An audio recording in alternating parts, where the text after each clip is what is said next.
And now it is time for humorous headlines. Spraying milk in a police officer's face always leads to good things. A 31-year-old Kentucky woman arrested Thursday for public intoxication allegedly squirted a female deputy while changing into her inmate uniform. After complimenting the inmate's aim, the female deputy pressed charges for third-degree assault. Her bail is set for $10,000. The inmate's fate is unknown, but she will likely be sent out to pasteurize. Sometimes you might be revealing a little too much on your Facebook statuses.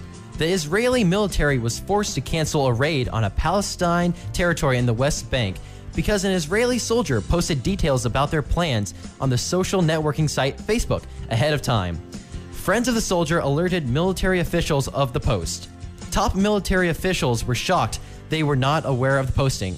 This was because they had tried to friend the soldier many times. The soldier will be punished for friending Palestinians before his own officers, and will dig ditches for not inviting them to Google Wave. The popular Colorado sport of terrorizing elders was dealt a major blow on Friday. 50-year-old Vernon Brandt was convicted of third-degree assault after getting in a fight with 85-year-old Richard Albers at a McDonald's parking lot. Brandt blocked a parking space Albers had been using every morning for 16 years. When Albers, prickly and set in his ways, got out of his vehicle and tapped on Brandt's door to confront him, Brandt swung open the truck door, knocking the old man to the ground.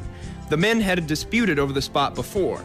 Brandt argued the allegation and tried to prove he in fact had a life, but a tape of Brandt saying, "I love the smell of cedar and mothballs in the morning," led to his condemnation. Brandt's sentence has not yet been set. Albers will be sent to Columbia University to study how he's lived to be 85 after eating McDonald's every day for 16 years. The people of Tennessee are finally free to have their heads pooped on while getting a haircut. The Tennessee State Senate voted 30-1 to allow birds and fish tanks into barbershops Wednesday. The debate was sparked after a woman was forced to drain a fish tank because existing laws only allowed animals assisting handicapped individuals into barbershops.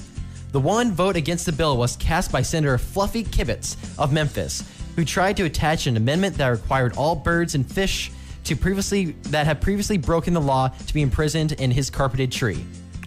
Toyota soars to new heights with the amount of horse manure it plans to shovel into the mainstream.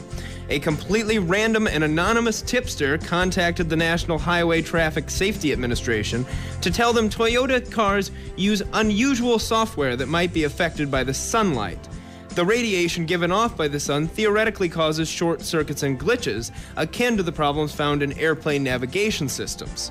Unlike an airplane, Toyota's software is so susceptible it can be affected on the ground rather than thousands of feet in the air above the clouds and protective atmospheres.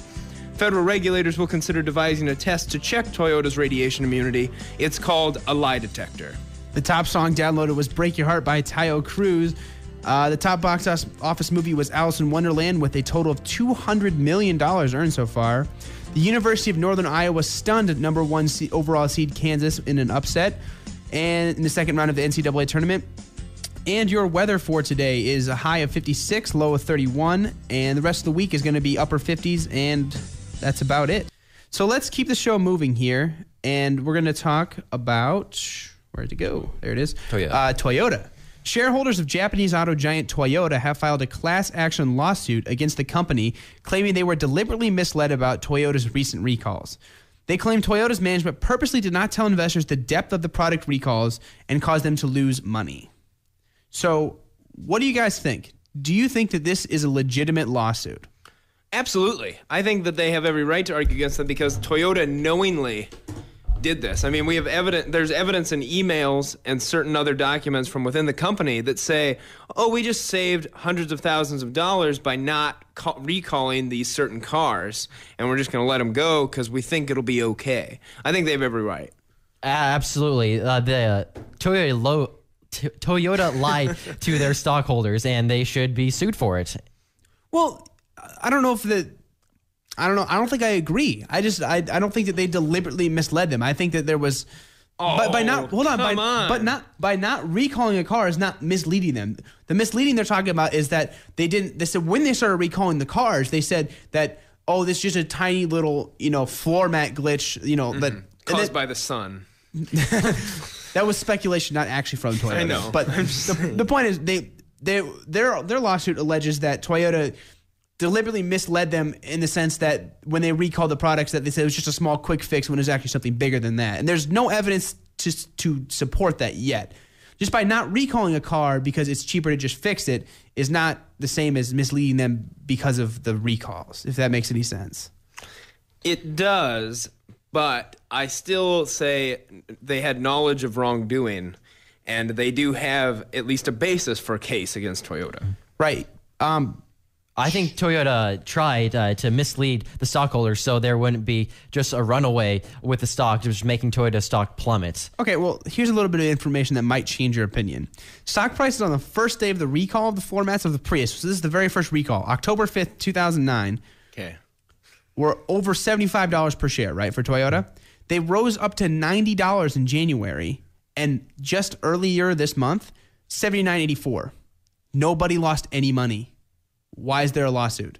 Even if you had it at the beginning and sold it now at the lowest point it's been, you still have $4, almost $5 per share. Why are they suing them? There is no money lost. Well, technically, when are they arguing that Toyota lied to the stockholders themselves? I don't think that was made clear. I think it's just over the process of the last. Okay, over the court, like the several different correspondence. Their lawsuit says that a bunch of the things that they've said, their press releases, they didn't include how serious this problem really was. I read that. I just didn't remember a date.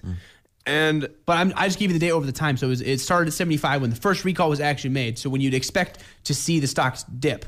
But they rose continuously until January, where they were about $90. And then that's interesting. I mean, that's a legitimate argument from Toyota's perspective. But the stockholder can argue that they were misled that they would be making more money, and therefore lost. But that's risk. That's risk. I mean, that's the risk that's involved with investing, is you have to know what the company is saying is real. But the company has to provide you with accurate information. That's what the company has responsibility to tell you accurate information. Right, I understand that. That's what the financial statements are. But managers speculating is not any kind of, they don't have to be necessarily held accountable. In every set of financial statements, there's a part where the managers speculate on their business, right?